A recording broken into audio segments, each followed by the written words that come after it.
여러분 안녕하십니까? 우리는 지금 얼마나 위험한지 정부가 공식 발표한 코로나19 위험도는 높음, 특히 수도권은 최고 단계인 매우 높음입니다.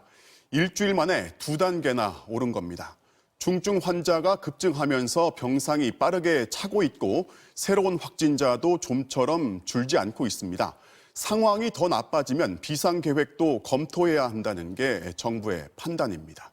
먼저 김하영 기자가 보도합니다. 수도권의 코로나19 위험도는 매우 높음, 비수도권은 중간, 전국 평균은 높음. 일상회복 3주차인 지난 한 주간의 위험도 평가 결과입니다.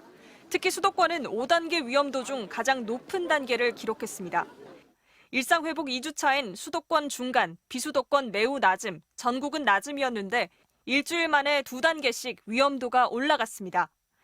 수도권은 중환자실 병상 여력은 거의 없는 상황이며 방역 지표가 매우 빠른 속도로 악화되고 있어 실제로 위중증 환자 수는 498명으로 직전주보다 51명, 중환자 병상 가동률은 62.6%로 직전주보다 6.6%포인트, 하루 평균 확진자 수는 2,733명으로 직전주보다 560명가량 증가했습니다.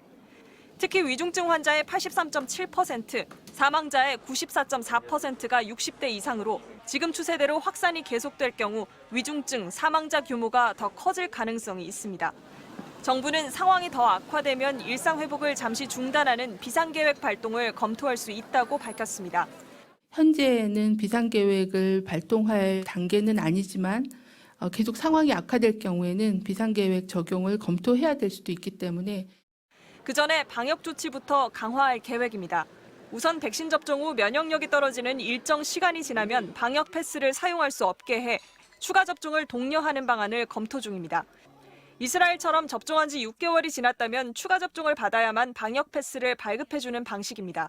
보호기간은 불가피한 면이 있어요. 접종하고 나서 부스터 없이 1년이 지났는데도 감염의 위험이 많이 낮아져 있는 사람이라고 볼 수 있을까? 감염의 위험은 다시 올라가 있을 것이거든요.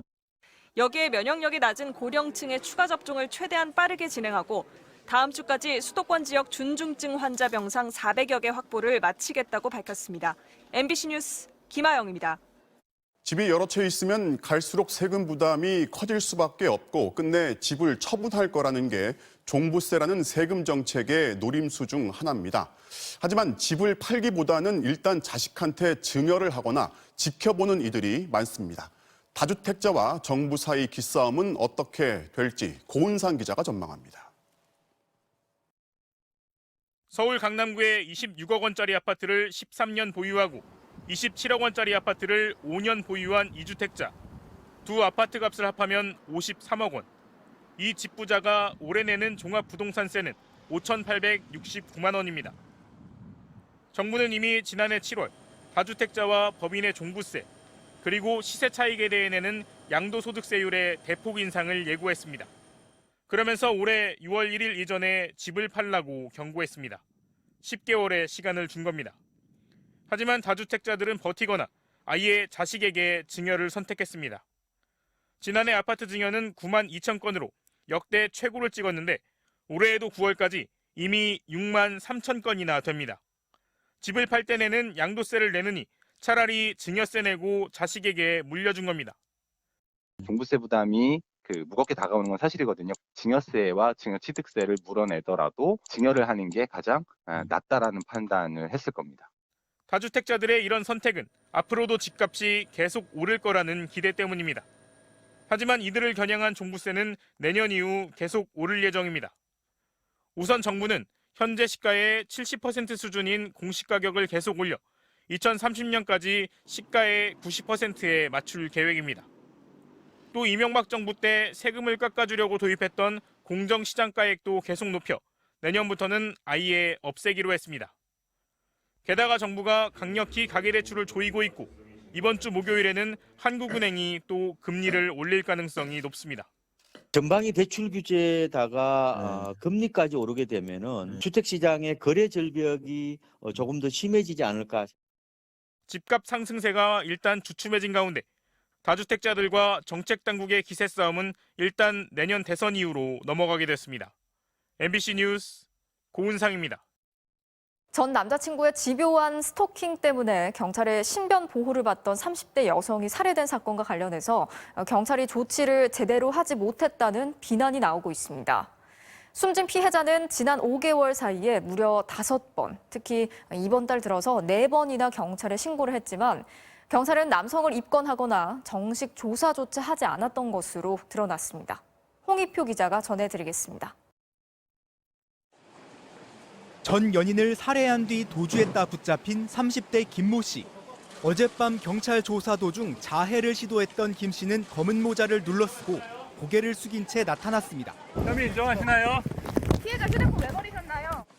숨진 여성은 지난 5개월 사이 112에 5번이나 신고를 했던 걸로 확인됐습니다. 첫 번째 신고는 지난 6월 26일. 남자친구가 짐을 가지러 왔다며 집에 들어오려 한다는 신고였고 출동한 경찰은 김 씨에게 경고장만 발부했습니다. 한동안 잠잠하던 신고는 스토킹 처벌법이 시행된 이후인 지난 7일부터 4번이나 집중됐습니다. 두 번째 신고에 경찰은 출동해 분리 조치를 했는데 여성에게 스마트워치와 임시 숙소만 제공하고 김 씨를 입건하진 않았습니다. 하루 뒤 신고는 짐을 가지러 집에 혼자 가기 불안하다는 호소였습니다. 그런데 바로 다음 날 김 씨가 회사 앞까지 찾아왔습니다. 피해자는 이날 2번이나 신고를 했지만 경찰은 역시 김 씨를 입건하거나 정식 조사를 하지 않았습니다. 접근 금지를 포함한 잠정 조치를 내리고 서면 경고만 하고 돌려보낸 건데 유치장에 넣는 잠정 조치 사호는 신청하지 않았습니다. 그리고 열흘 뒤 김 씨는 여성의 집에 흉기를 들고 찾아왔습니다. 피해자가 다급하게 스마트워치로 2차례나 긴급 호출을 했지만 경찰이 첫 출동해서 500m나 떨어진 엉뚱한 곳에 간 사이 사건이 벌어졌습니다. 경찰은 김 씨를 입건조차 하지 않은 이유에 대해 피해자 조사를 먼저 해야 하는데 심리불안을 호소해 조사를 하지 못했기 때문이라고 말했습니다. 김 씨는 오늘 오후 살인 혐의로 구속됐습니다. MBC 뉴스 홍익표입니다. 인천에서 발생한 층간소음 흉기 사건에서의 경찰 대응도 문제점 투성이였습니다. 경찰이 폭력 사건을 적극적으로 대응하겠다면서 2년 전에 현장 대응 지침까지 정비를 했지만 전혀 지켜지지 않았습니다. 현장 제압에서 중요한 무도 교육도 코로나19 때문에 최근 2년 동안 동영상으로만 이루어졌습니다. 신재웅 기자가 취재했습니다. 지난 2019년 1월 서울 암사동 흉기 난동 사건. 경찰이 흉기를 든 남성에게 테이저건을 쏘았지만 남성은 그대로 도주해버렸습니다. 넉 달 뒤 술에 취한 남성이 경찰관의 뺨까지 때렸지만 다른 취객의 방해로 제압하는 데 애를 먹는 장면도 공개됐습니다. 범죄 대응에 소극적이란 지적에 경찰은 현장 대응 지침을 새로 마련했습니다. 범죄자가 저항하면 경찰봉을, 폭력을 휘두르고 위협하면 테이저건을 쓰고 치명적인 공격까지 가하면 권총을 쓰라고 5단계로 행동을 세분화했습니다. 한마디로 주먹을 쓰면 테이저건을, 흉기를 들면 권총까지 쓰라는 겁니다.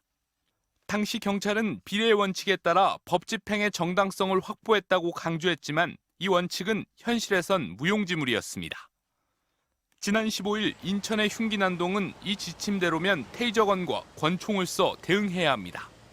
인천 다세대 주택 3층에 있던 경찰관은 3단봉과 테이저건을 차고 있었지만 흉기를 든 범죄자를 그대로 둔 채 지원을 요청하겠다며 현장을 벗어났습니다.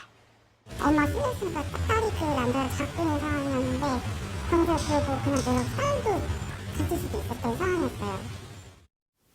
경찰은 5단계 대응 지침을 발표하면서 부단한 교육훈련을 실시해 모든 경찰관이 체화, 즉 몸에 완전히 배도록 하겠다고도 밝혔습니다. 하지만 월 2회 소집 형태로 이루어졌던 무도훈련은 이미 2017년부터 소집훈련 1회와 개인적인 체력훈련 1회로 축소 개편된 상태였습니다. 그나마 작년과 올해는 코로나19로 인한 사회적 거리두기 때문에 한 달에 1시간 남짓 동영상 교육에 그쳤던 것으로 확인됐습니다. 범죄 현장에 대한 가상공간에서의 대응 훈련을 반복적으로 시행해서 긴급한 상황에 적법하게 범죄자를 제압할 수 있는 그런 능력을 갖춰야 합니다. 인천 흉기 난동 피해자 가족들이 부실 대응 경찰관을 엄벌해달라며 올린 국민청원은 사흘 만에 20만 명이 넘게 동의했습니다. MBC 뉴스 신재웅입니다.